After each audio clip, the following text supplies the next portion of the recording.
Imagine करो एक star जो मूवी के नाम से नहीं बल्कि मूवी उसके नाम से चलती है। एक ट्रेंड सेटर जिसका स्टाइल नेशन वाइड वायरल होता है, चाहे सोशल मीडिया का ज़माना हो या दूरदर्शन का। एक आइकॉन जिसके नाम से बुरा प्रोडक्ट लोग खरीद लें जस्ट बिकॉज उसने बोला है।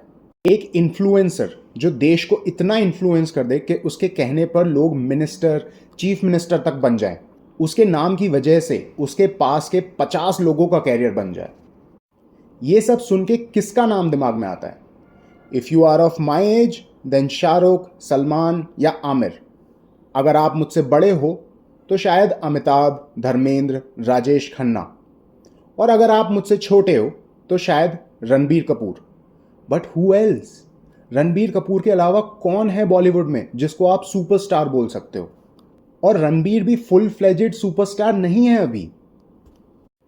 First of all, I am only talking about Bollywood. तो अगर आपके दिमाग में अल्लू अर्जुन, प्रभास, तलपति विजय, रजनी सर, ममूटी एट्सेट्रा आ रहे हैं तो प्लीज़ उनको रोक के रखिए, उस पर हम बाद में आएंगे। बट अभी मेरा आर्ग्यूमेंट है कि हॉलीवुड में superstar culture is already dead and Bollywood is next. पहले बात सुन लो, फिर बताना whether you agree with me और नॉट।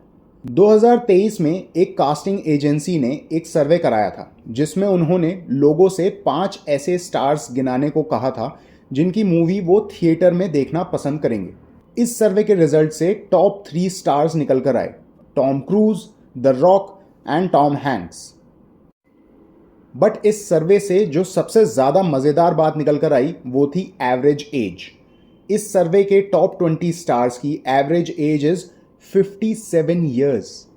इन टॉप 20 स्टार्स में से कोई भी अपने 30s में नहीं था और सिर्फ 4 लोग 40s में थे: Leonardo DiCaprio, Kevin Hart, Ryan Reynolds and Chris Hemsworth.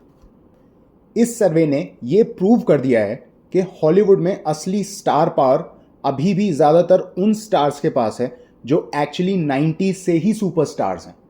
Tom cruise, Tom Hanks, Brad Pitt, Denzel Washington, Morgan Freeman, ये सारे पिछले 30 साल से हिट्स दे रहे हैं। पर इस लिस्ट में आज के एक्टर्स क्यों नहीं हैं? टिमोथी शैलेमे ने रिसेंटली 2 ज़बरदस्त मूवीज़ की हैं, Dune 2 and the complete unknown. और Tom Holland is right now a perfect Spiderman.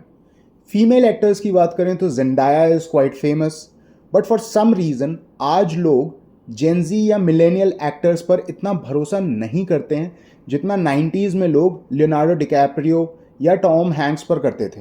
पर इसका रीज़न क्या है? क्यों नए एक्टर्स के लिए सुपरस्टार की पोजीशन अनअचीवेबल हो गई है? पहला और सबसे सिंपल रीज़न जो दिमाग में आता है वो है कंटेंट ओवरलोड। स्ट्रीमिंग सर्विसेज के आने से कंटेंट की बाढ़ आ गई है। इवन राइट नाउ आपके पास अराउंड 70,000 आवर्स का कंटेंट है स्ट्रीम करने के लिए, वो भी अपने लिविंग रूम के कंफर्ट से। ज़्यादा कंटेंट का मतलब है ज़्यादा कंपटीशन। पहले हॉलीवुड की मूवीज़ सिर्फ आपस में compete करती थी, बट अब वो कोरिया, स्पेन, जापान और इवन इंडियन मूवीज़ के साथ compete करती हैं। और आपस में compete करने के अपने फ़ायदे हैं, जैसे कि 1998 में डीप इम्पैक्ट और आर्मागेडन ऑलमोस्ट एक साथ रिलीज़ हुई थी। दोनों मूवीज़ में एस्ट्रॉयड इम्पैक्ट की बात हुई थी, दोनों की कास्ट भी धमाकेदार थी। इन मूवीज़ ने नेशन वाइड डिबेट स्टार्ट कर दी थी कि कौन सी मूवी बेटर है। एज अ रिजल्ट दोनों ब्लॉकबस्टर निकली। बट आज लोगों के पास बहुत सारे ऑप्शंस हैं, both in terms of quality and quantity. तो कंटेंट ओवरलोड हुआ सिंपल रीज़न। अगला नंबर है नॉट सो सिंपल रीज़न का, इंटेलेक्चुअल प्रॉपर्टी यानी कि आईपी रेवोल्यूशन। 2009 में एक ऐसा काम हुआ था जिसने हॉलीवुड के प्रोड्यूसर्स के सोचने की दिशा बदल दी थी। 31 ऑफ दिसंबर 2009 को डिज्नी ने मार्वल को एक्वायर कर लिया था। ऐसे एक्विजिशंस पहले भी होते आए हैं, पर ये वाला इतना सक्सेसफुल हो जाएगा ये शायद डिज्नी ने भी नहीं सोचा था। अगले 10 साल में डिज्नी ने मार्वल के कैरेक्टर्स जैसे कि iron man, captain America, Thor, Hulk etcetera पर बेस्ड 31 मूवीज़ बनाई और अपने एक्विजिशन कॉस्ट यानी कि 33,000 करोड़ का 8 गुना रिटर्न निकाला, यानी कि करीब 2.5 लाख करोड़ रुपीस। और हाँ, डिज्नी ने ये सब बिना सुपरस्टार्स के किया। जब रॉबर्ट डाउनी जूनियर ने आयरन मैन 1 करी थी तब उनका करियर डिक्लाइन पर था। डिज्नी ने मार्वल के साथ ये प्रूव कर दिया था कि मूवी सक्सेसफुल होने के लिए सुपरस्टार एक्टर की ज़रूरत नहीं है, बल्कि सुपरस्टार आईपी की ज़रूरत है। 2010 से 2020 तक हर बड़े प्रोडक्शन हाउस ने डिज्नी की सक्सेस रेप्लिकेट करने की कोशिश करी। वार्नर ब्रदर्स ने मार्वल कॉमिक्स की राइवल डीसी यानी कि डिटेक्टिव कॉमिक्स को एक्वायर कर लिया। एचबीओ ने गेम ऑफ थ्रोन्स के टीवी राइट्स खरीद लिए। अमेजॉन ने famous Lord of the rings के टीवी राइट्स खरीद लिए। डिज्नी ने स्टार वॉर्स का प्रोडक्शन हाउस लूकस फिल्म्स ही एक्वायर कर लिया। सोनी ने स्पाइडरमैन के लिए डिज्नी से खूब लड़ाई करी और फाइनली शेयर्ड राइट से काम चला रहे हैं। सारे एक्विजिशन से बहुत सारे मूवीज़ और टीवी सीरीज़ बनी, कुछ हिट हुई, कुछ फ्लॉप हुई, बट सभी ने सुपरस्टार्स को किनारे कर दिया। अब आते हैं तीसरे और आखिरी रीज़न पर। ये मेरी अनपॉपुलर ओपिनियन है। आज के एक्टर्स कल के सुपरस्टार्स बन सकते थे, बट उन्होंने खुद ही को ख़त्म कर दिया ओवर एक्सपोजर की वजह से। एक सुपरस्टार का सबसे इम्पॉर्टेंट ट्रेट होता था कि वो आसानी से दिखता ही नहीं था। उसकी एक झलक के लिए लोग तरस जाते थे। But today because of social media, brand deals, endorsements etcetera, आपका फ्यूचर सुपरस्टार आपको हर जगह दिखता है। हर एड में वो, हर इवेंट में वो, फेसबुक, इंस्टाग्राम, यहाँ तक कि हर न्यूज़ चैनल पे वो दिख जाता है। मुझे लगता है कि एक्सपोजर फटीक भी एक चीज़ होती है और इसका बुरा असर पड़ता है। जो टॉप 20 सुपरस्टार्स की लिस्ट हमने वीडियो के स्टार्ट में देखी थी, आप बिलीव नहीं करोगे कि उसमें से 7 सुपरस्टार्स का कोई सोशल मीडिया अकाउंट नहीं है और बाकी 4 सुपरस्टार्स के सोशल मीडिया हैंडल्स पर वो अपनी मूवीज़ या ब्रांड्स एंडोर्स ही नहीं करते हैं।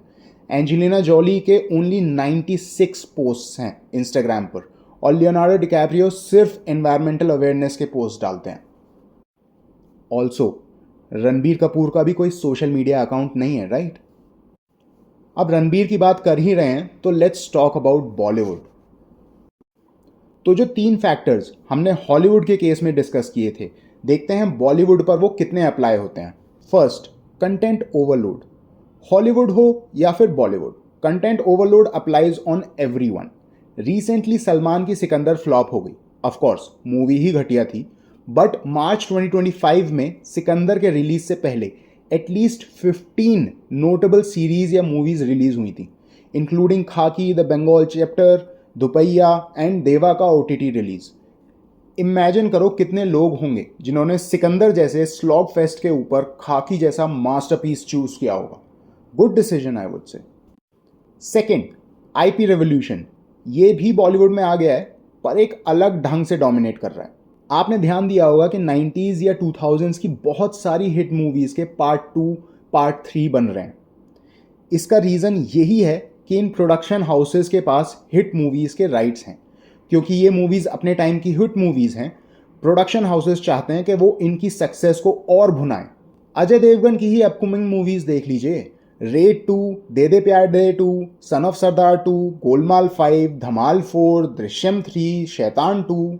और वो पुराना फॉर्मूला अभी भी चल रहा है जहां प्रोडक्शन हाउसेस साउथ की हिट मूवीज़ के राइट्स बाय करके उनका हिंदी रीमेक बना रहे हैं।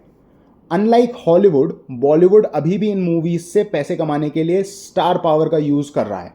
बट ये क्लियर है कि यहाँ पर भी आईपी स्टार से ज़्यादा इंपॉर्टेंट होती जा रही है और जो नए हिट आईपीज बन रहे हैं उनमें कोई स्टार पावर की ज़रूरत नहीं दिख रही है। फॉर एग्जाम्पल स्त्रीवर्स, जहां राज एंड डीके ने स्त्री, स्त्री 2 और भेड़िया बनाकर एक फ्रेश आईपी स्टैब्लिश कर दी हॉरर कॉमेडी में। और इसके अलावा और कितने फ्रेश आईपीज हैं जिन्होंने खुद को सिर्फ कंटेंट के बेसिस पर ही इस्टेब्लिश कर लिया है। मिर्ज़ापुर, पंचायत, पाताल लोग, गन्स एंड गुलाब्स, इन सब में कोई सुपरस्टार नहीं है। तो ये बोलना सही होगा कि बॉलीवुड के सुपरस्टार्स आईपी के भरोसे अपनी गाड़ी चला रहे हैं। Prime example is Salman Khan. मुझे याद ही नहीं कि दंगल के बाद सलमान की कौन सी मूवी हिट हुई थी। आमिर खान ने फॉरेस्ट गंप का इंडियन वर्जन बनाया पर वो भी फ्लॉप हो गया। आमिर की स्टार पावर भी लाल सिंह चड्ढा को ना बचा पाई बिकॉज ऑडियंस को कहानी पसंद नहीं आई। सो बॉलीवुड में भी आईपी एक्टर से ज़्यादा इंपॉर्टेंट होने लगी है। Third, over exposure. इसका प्राइम एग्जाम्पल है रणवीर सिंह। एक टाइम था जब Ranveer back to back hits दे रहा था। Even if 83 was not a commercial success, मुझे रणवीर की एक्टिंग बहुत अच्छी लगी थी, लेकिन वो सुपरस्टार वाला ऑरा रणवीर नहीं अचीव कर पाया। आई बिलीव कि रणवीर की सोशल लाइफ ने उनके फिल्म करियर को काफ़ी ओवरशैडो किया। ओवर द टॉप अटायर्स, हर बात में कंट्रोवर्शियल ओपिनियन, इतने सारे एंडोर्समेंट्स, एंड यस, दीपिका की कंट्रोवर्सीज का भी रणवीर के करियर पर काफ़ी नेगेटिव इफेक्ट पड़ा। इतनी स्ट्रॉन्ग पीआर टीम होने के बावजूद पब्लिक में रणवीर की एक fake and over hyped image बन गई। Another example is Kartik Aaryan. अच्छा टाइम चल रहा था, खूब मूवीज मिल रही थी और हिट भी हो रही थी, तो क्यों कॉन्स्टेंटली मीडिया में रहने की ज़रूरत है? क्यों अपनी पीआर टीम से आपको अपने नाम के ट्विटर, इंस्टाग्राम ट्रेंड्स चलवाने हैं? भाई, ट्विटर या इंस्टाग्राम आपको सुपरस्टार नहीं बनाएगा, लोग खुद ही बना देंगे। मैं ये नहीं बोल रहा हूँ कि बॉलीवुड के करंट सुपरस्टार सोशल मीडिया पर नहीं है या वो ब्रांड एंडोर्समेंट्स नहीं करते हैं और करने भी चाहिए, बट क्वालिटी एंड क्वांटिटी की लिमिट होनी चाहिए। सबको पता है कि अक्षय कुमार की हर 2 महीने में मूवीज आना और इन सुपरस्टार्स का पान मसाला एंडोर्स करना उनकी इमेज को कितना खराब करता है। And coming to Ranbir Kapoor, वो ब्रांड्स एंडोर्स करता है और इवेंट्स में भी जाता है, बट रणबीर कपूर अपने अराउंड एक क्यूरियोसिटी मेंटेन करके रखता है। That curiosity helps a lot. अब बात करते हैं साउथ इंडियन सुपरस्टार्स की। अगर किसी को सुपरस्टारडम देखना है तो तलपति विजय की मूवी का फर्स्ट डे फर्स्ट शो जाके देख ले। साउथ इंडियन सिनेमा बॉलीवुड से पहले से सुपरस्टार्स प्रोड्यूस कर रहा था, जहां एमजी रामचंद्रन यानी कि एमजीआर 1940s में ही तमिल सिनेमा के सुपरस्टार बन गए थे। वहीं बॉलीवुड का पहला सुपरस्टार राजेश खन्ना 1960s में फेमस हुआ था। और अभी भी जहां बॉलीवुड के superstars are ageing, south Indian cinema में अपकमिंग सुपरस्टार्स की लाइन लगी हुई है। तेलुगु में Allu Arjun is 43, junior NTR is 41, Ramcharan is 40। Kannada cinema में Rakshit Shetty is 41, KGF fame Yash is 40। Malayalam cinema में पृथ्वीराज इज 42, मोमटीज सन दुलकर सलमान और डीक्यू इज 39। मुझे इसका प्राइमरी रीज़न लॉयल्टी लगता है। साउथ इंडियन ऑडियंस अपने स्टार्स को कल्चरल आइकॉन की तरह ट्रीट करती हैं और सुपरस्टार्स भी इसकी काफ़ी रेस्पेक्ट करते हैं। वहीं बॉलीवुड में सुपरस्टार्स का फोकस होता है कि सबसे ज़्यादा पैसे कैसे कमाए जाएं, सबसे ज़्यादा लोग कैसे उनकी मूवीज़ देखें। इन अ वे बॉलीवुड के सुपरस्टार्स अपने फ़ैन के लिए इतने लॉयल नहीं हैं जितने फैंस उनके लिए हैं। Akshay Kumar had a loyal fan base. एक टाइम था जब अक्षय अपने फैंस को फिटनेस का ज्ञान देते थे, बट पान मसाला का ऐड करके अगर लोगों को हेल्दी लाइफस्टाइल का टिप्स दोगे तो कौन सुनेगा? सलमान भाई की हर मूवी में एक शर्टलेस सीन आया करता था, उनके बॉडी बिल्डर फैंस उस सीन को देखकर सीटियां बजाते थे। और अब आपको हर मूवी में एक ही जैसा ब्लोटेड सलमान दिखेगा और एक्टिंग ऐसी कि जैसे भाई को कोई फोर्स कर रहा हो यहाँ पर आने के लिए। तो भाई, मेरा मानना तो ये है कि सुपरस्टारडम बॉलीवुड से ख़त्म होता जा रहा है और frankly I don't have a problem with it. शायद इसी बहाने हमको शानदार एक्टिंग और फ्रेश कंटेंट मिलेगा, ना कि रीमेक्स और ageing actors sleep walking through the roles. Let's see, आप बताओ आपकी क्या राय है इसमें। मिलते हैं नेक्स्ट वीडियो में, तब तक दिमाग लड़ाओ, बवाल मचाओ। Thank you so much.